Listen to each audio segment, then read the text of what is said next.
Kami awali informasi untuk Anda terkait dengan puluhan mahasiswa yang tergabung dalam Himpunan Pelajar Mahasiswa Goa yang menggelar aksi di depan kantor Bupati Goa menuntut transparansi pemberian dana sertifikasi non-PNS yang dilakukan oleh Bendahara Dinas Pendidikan Rusdin Tunru. Aksi ini sempat diwarnai bentrok.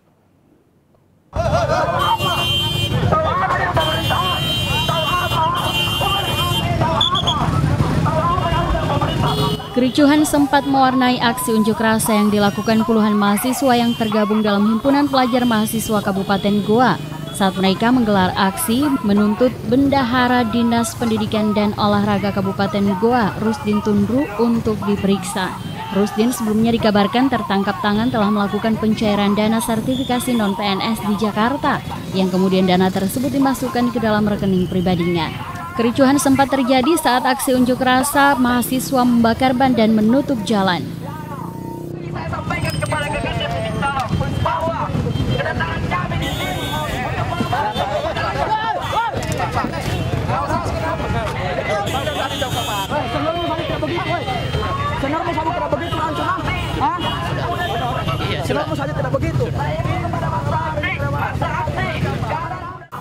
Sementara itu, Jenderal Lapangan Hipma Goa juga mengatakan aksi unjuk rasa yang dilakukan merupakan aksi damai pada awalnya yang hanya menuntut transparansi dana sertifikasi non-PNS yang dilakukan oleh Bendahara Dinas Pendidikan dan Olahraga Kabupaten Goa yang tertangkap tangan melakukan pencairan dana ke rekeningnya sendiri.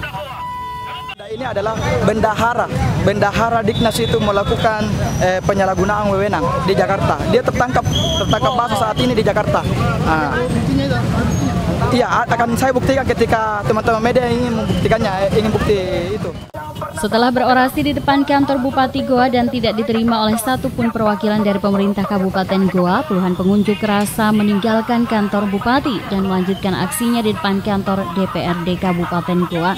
Dari Kabupaten Goa, Alfian Sam, GoTV memberitakan.